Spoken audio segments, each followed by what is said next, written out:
Hi, Dr. Raj with Goshen Family Chiropractic. Today we're going to demonstrate how tight hamstrings actually can create low back pain and what's going on. So this is a spine model, okay? This blue tape represents our hamstrings, okay?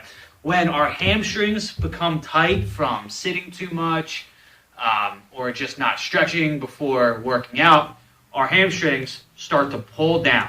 Okay, when our hamstrings start to pull down, what happens is the curve in our back starts to flatten.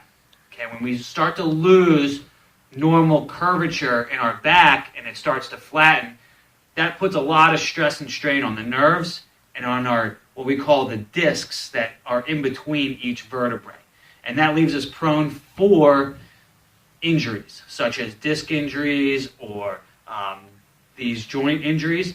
So what we're going to do, we have Kristin from Zia Yoga and Wellness, and she's going to demonstrate several yoga poses that you can do at home to actually loosen these tight hamstrings. Thanks, Dr. Raj. I'm Kristin from Zia Yoga and Wellness. I've got Allie here with me today. I'm going to demonstrate 3 simple yoga poses that you can do to help alleviate tension in your hamstrings and help strengthen the lower back to help prevent low back pain. These are 3 really basic yoga poses. You're going to come across them in any yoga class that you attend, and they're really easy to do at home or in the office or anywhere else that you are as well. Great. So the first pose we're going to do is called Uttanasana. It is a forward fold. And so if you have tight hamstrings, when you do a forward fold, you might look like this. Right? She just looks sad. And her hamstrings are sad.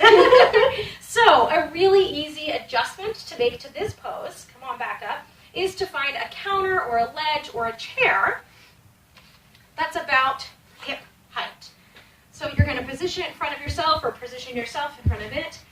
You're going to find your feet underneath your hips, and then on an exhale, let yourself fold forward. So the beauty of this is now we don't have that over-rounded spine.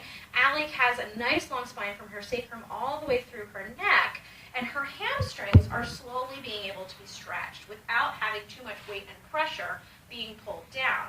You'll notice she's also got a really nice slight bend to her knee. You don't ever want to tighten your knees while you're bending forward, again, because that just puts too much tension on the hamstrings, which is then going to put tension on your low back. Once you progress through this pose, or if you find yourself actually in a yoga class and hear the cues for this pose, another great thing you can do is actually deepen the bend in your knees even farther. Release your hands down, and you want to focus on letting your chest melt over the thighs. So instead of focusing on getting your legs straight and your hands on the earth, really focusing on connecting the top and the bottom half of your body. Beautiful. Great. So the second pose that we'll show you today is called Adho Mukha Shavasana, which is downward facing dog. You will never go through a yoga class where this pose won't pop up. So what we can do, the easiest way to start here is to come into all fours, scoot up just a little bit, perfect. Come into all fours so that you can really ground yourself before you move into the pose. So you've got your hands on the mat or on the floor, your thumbs are facing each other, your fingers are spread nice and wide. You can feel the earth beneath you. Your knees are hip distance apart, feeling grounded into the earth. You're going to curl your toes under and slowly begin to rise up. So if your hamstrings are tight, you might find yourself stuck here. This is an okay place to be. This pose is not all about getting your heels onto the earth. It's really about lengthening through the spine. So a great thing you can do from here is pretend that you have an imaginary string tied to the back of your pants and imagine it's being pulled towards the ceiling. You can see the lengthening through the spine. Keeping, again, that soft bend in the knee, this is the place to work from. So focus on being able to lengthen the knees through your breath instead of really pushing or focusing on pushing the heels down towards the earth. Beautiful. Thanks, Allie.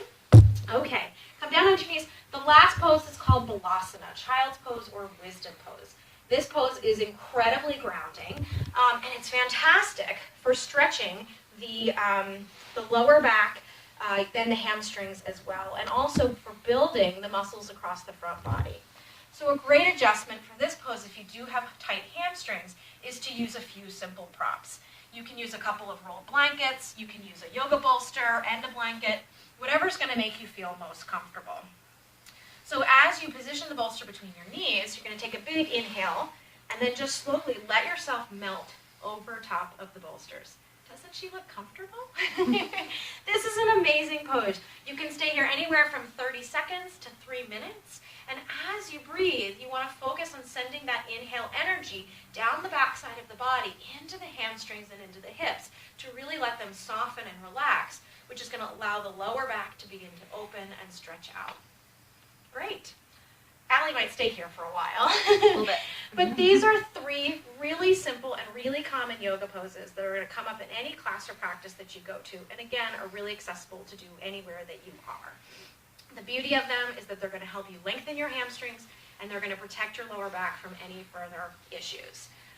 So, again, my name is Kristin Schultz. I'm from Zia Yoga and Wellness. You can find more out about us. You can get some other help if you've got other issues or want some other cues on other yoga poses on our website, which is www.ziayogaandwellness.com. Thanks again.